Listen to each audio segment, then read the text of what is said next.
Definition வந்து normal subgroup.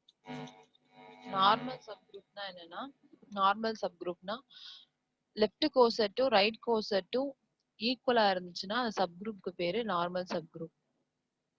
கீழே பாருங்க.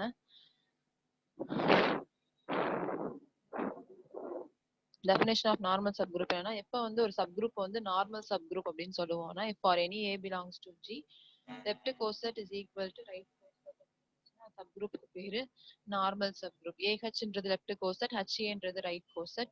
அது ரெண்டும் ஈக்குவலா இருந்துச்சுன்னா சப்குரூப் ஹெச் வந்து நம்ம என்னன்னு சொல்றோம்னா நார்மல் சப்குரூப்னு சொல்றோம். ஃபார் எக்ஸாம்பிள் இங்க வந்து பாத்தீங்கன்னா இந்த இது பாருங்க, 0+h 0,2 அப்படின்னு கிடைச்சிருக்கிறது வந்து நமக்கு லெஃப்ட் கோசெட். இதே இதை நீங்க h+0ன்னு கண்டுபிடிச்சீங்கன்னு வச்சுக்கோங்களேன், அதுக்கும் 0,2 தான் கிடைக்கும். அதே மாதிரி நீங்க இந்த h+1 கண்டுபிடிச்சீங்கனாலும் 1,3 தான் கிடைக்கும். h+2 கண்டுபிடிச்சீங்க அப்படின்னாலுமே உங்களுக்கு 2,0 கிடைக்கும். அதே மாதிரி h+3 கண்டுபிடிச்சீங்க அப்படின்னாலுமே உங்களுக்கு வந்து 3,1ன்னு சொல்லிட்டு கிடைக்கும். ஓகேவா? ஸோ அப்படின்னும் போது a+h பண்ணாலும் சரி, h+a பண்ணாலும் இந்த இதை பொறுத்த வரைக்கும் சேமா வருதா? ஸோ அப்படி வந்துச்சு அப்படின்னா லெஃப்ட் கோசெட்டும் ரைட் கோசெட்டும் ஈக்குவலா வந்துச்சு அப்படின்னா அந்த for all A belongs to G இந்த மாதிரி வந்துச்சுன்னா அந்த ஹச்ன்ற சப் குரூப் நம்ம என்ன சொல்றோம்னா நார்மல் சப் குரூப் அப்படின்னு சொல்றோம். ஓகேவா? நெக்ஸ்ட் தியரம் பாருங்க. a subgroup is a normal subgroup if and only if a inverse star h star a belongs to h for any a belongs to g and h belongs to h. இது வந்து theorem வந்து if and only ifனா உங்களுக்கு தெரியும். தியரமோட proof வந்து it is divided into two parts. One is implies part and another one is converse part. சரியா? implies partல given என்ன எடுத்துக்கணும், h வந்து நார்மல் சப் குரூப்னு எடுத்துக்கணும். டு ப்ரூவ் தட்ல என்ன ப்ரூஃப் பண்ணணும்னா a inverse star h star a belongs to h ன்னு proof பண்ணணும். கான்வர்ஸ் பார்ட்ல இதை வந்து நீங்க கிவனா எடுத்துக்கணும். ப்ரூவ் தட்ல வந்து நார்மல் சப் குரூப்னு ப்ரூஃப் பண்ணணும். சரி, இப்போ ப்ரூஃப் பாருங்க. இம்ப்ளைஸ் பார்ட்ல given that h is a normal subgroup of G ன்னு எடுத்திருக்கேன். இப்போ நான் என்ன ப்ரூஃப் பண்ணணும்னா a inverse star h star a belongs to hன்றதை நான் ப்ரூஃப் பண்ணணும். ஓகே, h நார்மல் சப்குரூப்பா இருந்துச்சுன்னா இப்போ இந்த டெஃபினேஷன் படி எனக்கு என்ன தெரியும், ah equal to ha for all a belongs to G. இதான் h வந்து நார்மல்னா அதோட டெஃபினேஷன் படி ha equal to ah. ஓகேவா? ஓகே, HA equal to AHனா என்ன அர்த்தம், HAல இருக்கிற ஒரு எலமெண்ட்டும் AHல இருக்கிற ஒரு எலமெண்ட்டும் ஈக்குவல்னு அர்த்தம். ஸோ நான் வந்து HAல இருக்க ஒரு எலமெண்ட் H star Aன்னு எடுத்திருக்கேன். அண்ட் இது வந்து by definition of right coset. HAல இருக்க ஒரு எலமெண்ட் எந்த ஃபார்மெட்ல இருக்கும் அப்படின்னா H star Aன்ற ஃபார்மெட்ல இருக்கும். அதே மாதிரி AHல இருக்க எலமெண்ட் என்ன ஃபார்மெட்ல இருக்கும்னா A star some another element H1. This H1 also belongs to H, capital H. அப்புறம் இதுல என்ன பண்ணிருக்கேன், pre multiply A inverse on both sides. ரெண்டு சைடும் ஏ இன்வர்ஸால மல்டிப்ளை பண்ணிருக்கேன், ப்ரீ மல்டிப்ளை பண்ணிருக்கேன். பண்ணும்போது என்ன கிடைச்சிருக்குன்னா A inverse star H star A which belongs to A inverse star ஏனா இ ஸ்டார் h1னா h1 வந்து பிலாங்ஸ் டு ஹச்ன்றனால இந்த டேர்ம் வந்து பிலாங்ஸ் டு ஹச். இந்த பிலாங்ஸ் டு ஹச் எப்படி வந்துச்சுன்னு தெரியுதா உங்களுக்கு? ஏ இன்வர்ஸ் ஸ்டார் ஏனா இ ஸ்டார் h1 கிடைக்கும். இ ஸ்டார் h1னா h1 வந்து என்னன்னா belongs to hன்றனால இந்த டேர்ம் இருக்குல்ல a inverse star h star a அது வந்து belongs to h. சரியா? ஓகே, இப்போ நான் வந்து கிவன்ல வந்து h நார்மல் சப் குரூப்னு எடுத்துட்டு என்ன ப்ரூஃப் பண்ணிருக்கேன்னா a inverse star h star a belongs to hன்றதை ப்ரூஃப் பண்ணிருக்கேன். Next converse part. கான்வர்ஸ் பார்ட்ன்றது என்னன்னா கிவன்ல வந்து a inverse star h star a belongs to hன்றதை எடுத்துட்டு நான் என்ன ப்ரூஃப் பண்ணணும்னா h வந்து நார்மல் சப் குரூப்ன்றதை ப்ரூஃப் பண்ணணும். சரியா? ஸோ கான்வர்ஸ் பார்ட்ல கிவன் வந்து a inverse star h star a belongs to h கிவனா எடுத்துட்டு டு ப்ரூவ் தட்ல h வந்து நார்மல் சப் குரூப்னு ப்ரூஃப் பண்ணணும். h நார்மல்னா என்ன ப்ரூஃப் பண்ணணும், பை டெஃபினேஷன் படி நான் என்ன ப்ரூஃப் பண்ணணும்னா ah ஈக்குவல் டு HAன்னு ப்ரூஃப் பண்ணணும். சரியா? அதான டெஃபினேஷன் படி left coset equal to right coset அப்படின்னு ப்ரூஃப் பண்ணணும். சரி, நான் ஏற்கனவே ப்ரீவியஸ் தியரம்ல ரெண்டு செட்டை ஈக்குவல் சொல்லணும்னா என்ன சொல்லணும்னு சொல்லி கொடுத்தேன். the set is contained in the other set and the other set is contained in this set அப்படின்னு தானே ப்ரூஃப் பண்ணணும். அதான proof technique.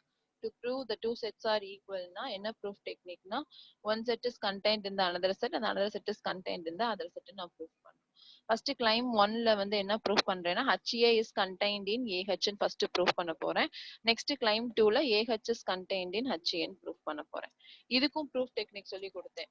One set is contained in another செட்னா அதுக்கு என்ன ப்ரூஃப் டெக்னிக் அப்படின்னா இந்த ஃபர்ஸ்ட் செட்ல ஒரு எலமெண்ட் எடுத்துட்டோம் அப்படின்னு சொன்னா அதே எலமெண்ட் வந்து செகண்ட் செட்ல இருக்குன்னு சொல்லிட்டோம்னா HA is subset of AH ன்னு அர்த்தம்.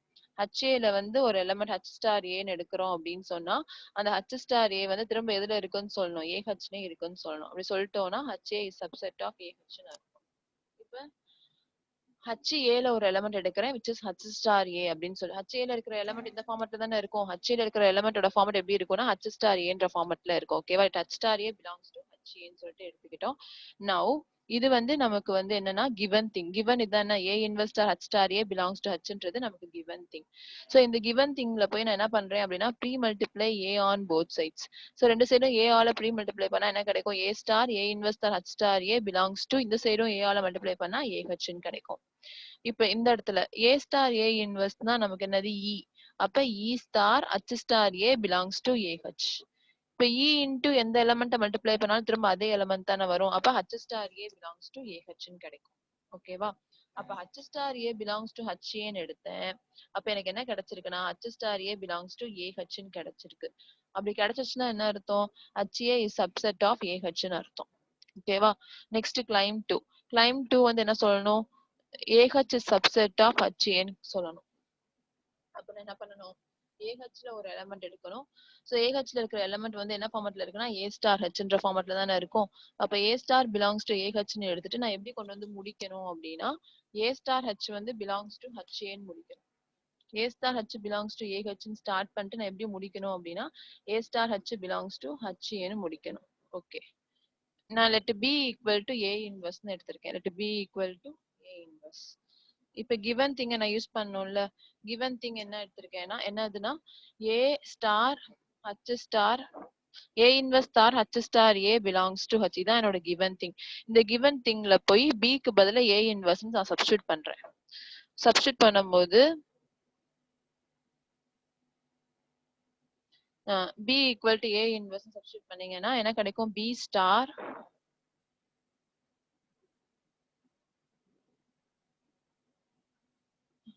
என்ன இருக்காங்க? B by given thing A inverse star H star A.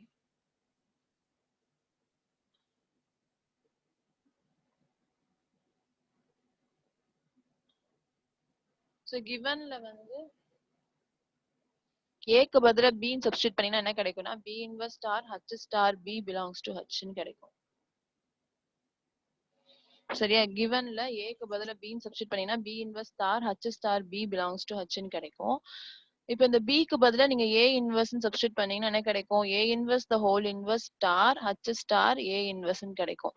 சரியா? givenல A க்கு பதிலா இருக்கிறத நீங்க B க்கு பதிலா சப்ஸ்டிட்யூட் பண்ணீங்கன்னா B inverse star H star B belongs to H ன்னு கிடைக்கும்பா. திரும்ப அந்த B க்கு பதிலா இந்த A inverse சப்ஸ்டிட்யூட் பண்ணீங்கன்னா A inverse the whole inverse star H star திரும்ப B க்கு பதிலா A inverse belongs to H ன்னு கிடைக்கும்.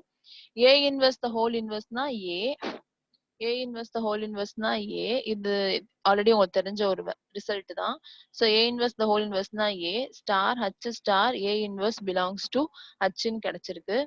திரும்ப என்ன பண்றேன்னா post multiply by A on both sides பண்ணீங்கன்னா என்ன கிடைக்கும்னா A star H star A inverse star A belongs to இங்க வந்து HA ன்னு கிடைக்கும். திரும்ப இது எப்படி பண்றேன்னா A star H star associative படி A inverse star A belongs to HA ன்னு கிடைக்கும். இது வந்து E. அப்ப என்ன கிடைக்கும்னா A star H belongs to HA ன்னு கிடைக்கும். அப்ப A star H belongs to AH ன்னு எடுத்தேன். A star H belongs to HA ன்னு முடிச்சிருக்கேன் அப்படின்னா AH subset of HA ன்னு அர்த்தம். So by claim 1 and claim 2 எனக்கு என்ன கிடைச்சிருக்குன்னா AH equal to HA ன்னு கிடைச்சிருக்கு. So அப்படின்னா என்ன அர்த்தம்னா H is a normal subgroup ன்னு அர்த்தம். So implies பார்ட்டும் proof பண்ணிட்டோம், converse பார்ட்டும் proof பண்ணிட்டோம். So அப்ப இனிமேல் வந்து பாத்தீங்கன்னா நார்மல்னு சொல்றதுக்கு நீங்க டெஃபினிஷன் படி left coset right coset equal சொல்லணும்னு அவசியம் இல்லை. எது சொன்னா போதும்னா A inverse star H star A belongs to H for all A belongs to G ன்னு சொன்னாலே போதும் நார்மல் சப் குரூப்புக்கு. சரியா? ஓகே. எப்படி நீங்க வெறும் சப் குரூப்புக்கு வந்து for any two elements A, B belongs to G, A star B inverse belongs to H ன்னு சொல்றீங்களோ அதே மாதிரி நார்மல் சப் குரூப்னு சொல்றதுக்கு for any A belongs to G and H belongs to H, A inverse star H star A belongs to H ன்னு சொன்னாலே நமக்கு வந்து அது நார்மல் சப் குரூப்னு ஆயிரும். நெக்ஸ்ட் வந்து கோஷன்ட் குரூப். கோஷன்ட் குரூப்னா என்னன்னா G by H டினோட் பண்ணிருக்காங்கல்ல, இந்த G by Hக்கு பேரு தான் கோஷன்ட் குரூப். இதையே நம்ம ஃபேக்டர் குரூப்னு சொல்லலாம். கோஷன்ட் குரூப்னா என்னன்னா set of all left coset or right coset. Quotient குரூப்ல ஒரு எலமெண்ட் இருக்கு அப்படின்னு சொன்னா அந்த எலமெண்ட் எந்த ஃபார்மட்ல இருக்கும் அப்படின்னா ஒரு லெஃப்ட் கோசெட்டாவோ இல்ல ரைட் கோசெட்டாவோ இருக்கும். G by Hல அந்த G by Hல ஒரு எலமெண்ட் இருக்கு அப்படின்னு சொன்னா அந்த எலமெண்ட் வந்து it is of the form of left coset or right coset அந்த ஃபார்மட்ல தான் இருக்கும். சரியா? சரி. அது மட்டும் இல்லாம அந்த H இருக்குல்ல, பை H இருக்குல்ல வந்து எப்படி இருக்கும்னா, கண்டிப்பா நார்மல் சப் குரூப்பா தான் இருக்கணும். இந்த H வந்து definitely it must be normal sub குரூப்பா தான் இருக்கணும். If H is a normal subgroup of G and G by H ன்றது என்னவா இருக்கும்னா, set of all left or right coset of H in G. அதோட operation G by Hக்கு அந்த செட்டுக்கு யூஸ் பண்ற ஆப்பரேஷனுக்கு பேர் என்னன்னா கோசெட் மல்டிப்ளிகேஷன். இந்த செட்டும் டுகெதர் வித் கோசெட் மல்டிப்ளிகேஷன் ரெண்டும் சேர்ந்ததுக்கு பேரு தான் என்னன்னா, அந்த குரூப்புக்கு பேரு தான் என்னன்னா quotient group as well as அத வந்து ஃபேக்டர் குரூப்னு சொல்லுவாங்க. கோசெட் மல்டிப்ளிகேஷன் ஆபரேட்டர் எப்படி ஆபரேட் ஆகுதுன்னு பாருங்க. எனி டூ லெஃப்ட் கோசெட் எடுத்துக்கிறேன். AH ஒரு லெஃப்ட் கோசெட், BH ஒரு லெஃப்ட் கோசெட் எடுத்துக்கிறேன் அப்படின்னா, அது ரெண்டுக்கும் நான் கோசெட் மல்டிப்ளிகேஷன் கொடுக்குறேன் அப்படின்னா, அது எந்த மாதிரி ஃபார்மட்ல வருதுன்னா A ஸ்டார் BHன்னு டிஃபைன் பண்ணிருக்காங்க. சரியா? இந்த ஸ்டார் வந்து operation of binary operation for G. இந்த star represents the binary operation for G. இந்த கோசெட் மல்டிப்ளிகேஷன்ன்றது binary operation for G by H. சரியா? சோ எப்படி டிஃபைன் பண்ணிருக்காங்கன்னு பாத்துக்கோங்க. ரெண்டு லெஃப்ட் கோசெட் எடுத்து அதை நீங்க வந்து ஆப்ரேட் பண்றீங்க பை யூசிங் கோசெட் மல்டிப்ளிகேஷன் பண்றீங்க அப்படின்னா உங்களுக்கு என்ன கிடைக்கும்னா A star B into H where star denotes the operation binary operation for G. அது another லெஃப்ட் கோசெட்டா கிடைக்குது. A ஸ்டார் B H ன்னு கிடைக்குது. ஓகேவா? சோ இந்த மாதிரி இருந்துச்சுன்னா then G by H, அந்த coset multiplication is called a quotient group or factor group. Next theorem பாருங்க. quotient group is a group ன்னு ப்ரூஃப் பண்ண போறோம். சரியா? தியரம் வந்து என்னன்னா எல்லா கோஷன்ட் குரூப்புமே வந்து அது வந்து குரூப் அப்படின்றத ப்ரூஃப் பண்ண போறோம். சோ வந்து H வந்து நார்மல் சப் குரூப்ன்றது ஆப்வியஸ் தான். கோஷன்ட் குரூப் நீங்க என்னைக்கு எப்ப சொன்னாலுமே அந்த அதுல வர அந்த சப் குரூப் H வந்து it should be normal by the definition. அது நார்மலா இருந்தா தான் நம்ம கோஷன்ட் குரூப்பை டிஃபைன் பண்ண முடியும். சரியா? G by H, coset multiplication வந்து நம்ம குரூப்னு சொல்ல போறோம். சரி, ப்ரூஃப் பாருங்க. சோ குரூப்னு சொல்லணும்னா you have to satisfy the four property. First one is closure and second one is associative, அப்புறம் identity, inverse. ஃபர்ஸ்ட் வந்து என்ன சொல்றாங்கன்னா அந்த செட் இஸ் நான் எம்டின்னு சொல்றதுக்கு ஜில வந்து ஐடென்டி எலமெண்ட் இ இருக்கறனால கண்டிப்பா EH ஆவது G by H குள்ள இருக்கும். அதனால G by Hன்ற செட் வந்து நான் எம்டி செட் தான் அப்படின்னு சொல்றாங்க. அது நான் எம்டியா இருந்தா தான் அதுல எலமெண்ட்ஸ் எடுக்க முடியுன்றதுக்காண்டி அப்படி ஃபர்ஸ்ட் சொல்லி முடிச்சுட்டு ஃபர்ஸ்ட் க்ளோஷர் குள்ள போறாங்க. க்ளோஷர்னா என்ன பண்ணணும்னா G by Hல எந்த ரெண்டு எலமெண்ட் எடுத்தாலும் அந்த ரெண்டு எலமெண்ட் நம்ம ஆப்ரேட் பண்ணும்போது அது வந்து belongs to G by H. அந்த கோசெட் மல்டிப்ளிகேஷன் பண்ணி வர ஆன்சரும் G by Hல இருக்கிற ஒரு எலமெண்டா வரணும். அப்படி வந்துச்சுன்னா இட் சாட்டிஸ்ஃபைஸ் கோசெட் மல்டிப்ளிகேஷன் வந்து சாட்டிஸ்ஃபைஸ் த க்ளோஷர் ப்ராப்பர்ட்டின்னு அர்த்தம். சரியா? இப்ப வந்து AH, BH ரெண்டு எலமெண்ட் ரெண்டு செட் வந்து நான் G by Hல எடுக்கிறேன். அதுக்கு நான் கோசெட் மல்டிப்ளிகேஷன் கொடுக்குறேன். கொடுத்தா என்ன கிடைக்கும்னா A star B into H ன்னு கிடைக்கும். A ஸ்டார் Bன்றது ஒரு another எலமெண்ட் C மாதிரின்னு வச்சுக்கோங்களேன். A ஸ்டார் Bனா திரும்ப C கிடைக்குதுன்னு வச்சுக்கோங்க. அப்ப CHன்றது it is also a left coset. அப்ப லெஃப்ட் கோசெட்னா அது எதுக்குள்ள இருக்கும்னா G by H குள்ள இருக்கும். G by Hல ஒரு எலமெண்ட் இருக்குன்னா அது ஒன்னு லெஃப்ட் கோசெட்டா இருக்கணும், இல்லைன்னா ரைட் கோசெட்டா இருக்கணும். அப்ப CH வந்து belongs to G by H ஆ இருக்கணும். therefore என்ன சொல்றாங்க அப்படின்னா கோசெட் மல்டிப்ளிகேஷன் இஸ் க்ளோஸ்டுன்னு அர்த்தம். சரியா? Next associative property. அசோசியேட்டிவ் ப்ராப்பர்ட்டினா நேச்சுரலா நம்ம எத்தனை எலமெண்ட்ஸ் எடுக்கணும்? 3 எலமெண்ட்ஸ் எடுக்கணும். 3 எலமெண்ட்ஸ் எடுத்துட்டு LHS equal to RHS ன்னு ப்ரூஃப் பண்ணணும். ஸோ LHS வந்து என்ன பண்ணிருக்காங்க அப்படின்னா AH coset multiplication, BH coset multiplication, CHன்னு எடுத்திருக்காங்க. அடுத்து AH கோசெட் மல்டிப்ளிகேஷன், BH இந்த பிராக்கெட்ல இருக்கிறத ஃபர்ஸ்ட் சால்வ் பண்றாங்க. by the definition of coset multiplication இத சால்வ் பண்ணா என்ன கிடைக்கும்னா B star C into H ன்னு கிடைக்கும். அப்புறம் திரும்ப இது AH கோசெட் மல்டிப்ளிகேஷன், இந்த B star C H வந்து ஒரு எலிமெண்டா எடுத்துக்கிறோம். இது ரெண்டையும் கோசெட் மல்டிப்ளை பண்ணா என்ன கிடைக்கும் அப்படின்னா by the definition நம்ம பண்ணபடி A star B star C ன்னு கிடைக்கும். into இந்த H கிடைக்கும். திரும்ப இந்த A star B star C பண்ணா by using associative A star B star C கிடைக்கும். திரும்ப இந்த H வச்சு பண்ணும்போது இதையே எப்படி எழுதலாம்னா A star BH coset multiplication CH. இப்ப இதுல இருந்து உங்களுக்கு இது புரியலன்னா இதுல இருந்து இது பாருங்க, ஈஸியா இருக்கும். இந்த கோசெட் மல்டிப்ளிகேஷன் எடுத்து விட்டீங்கன்னா ஸ்டார் கிடைக்கும். So A star B star CH ன்னு கிடைக்கும். திரும்ப இந்த இதை வந்து திரும்ப இதை இப்படி டிஃபைன் பண்ணிருக்காங்க. பண்ண என்ன கிடைக்கும்னா AH coset multiplication BH coset multiplication CH. ஓகேவா?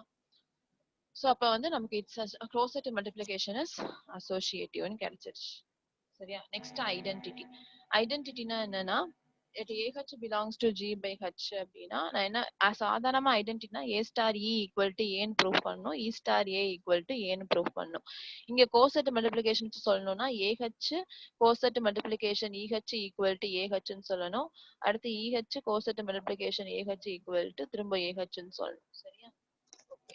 இப்ப AH கோசெட் மல்டிப்ளிகேஷன் EHனா அது எப்படி எழுதலாம்? By the definition of coset multiplication it can be written as A star E into H ன்னு கிடைக்கும்.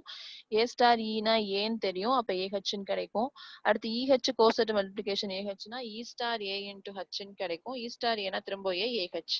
அப்ப இதோட வேல்யூ AH, இதோட வேல்யூ AHனா என்ன அர்த்தம்னா EH தான் வந்து identity element of G by H ன்னு தெரிஞ்சிருச்சு. Next inverse property. இன்வர்ஸ் ப்ராப்பர்ட்டினா என்ன சொல்லணும்? A star A inverse equal to E ன்னு சொல்லணுமா? அப்ப G by Hல இருக்கிற ஒரு எலமெண்ட்னா எப்படி இருக்கும்? AH ஃபார்மட்ல தானே இருக்கும். அப்ப AH coset multiplication A inverse H equal to என்ன சொல்லணும்னா EH ன்னு சொல்லணும். அப்ப AH coset multiplication A inverse H வந்து நம்ம டிஃபைன் பண்ணபடி எப்படி எழுதலாம்னா A star A inverse into H ன்னு எழுதலாம். A star A inverse னா E, அப்ப EH ன்னு வரும். அப்ப AH coset multiplication A inverse H னா EH. இது அப்படியே நம்ம மாத்தி எழுதணும். அடுத்து A inverse H coset multiplication AH னா திரும்பவும் EH ன்னு வரும். So inverse element of AH is என்னன்னா A inverse H. அப்படின்னா coset multiplication is a group. 4 லாவும் சாட்டிஸ்ஃபை பண்ணிருச்சு. therefore கோஷன் குரூப் வந்து நம்ம குரூப்னு சொல்லிட்டோம். அவ்வளவுதான்.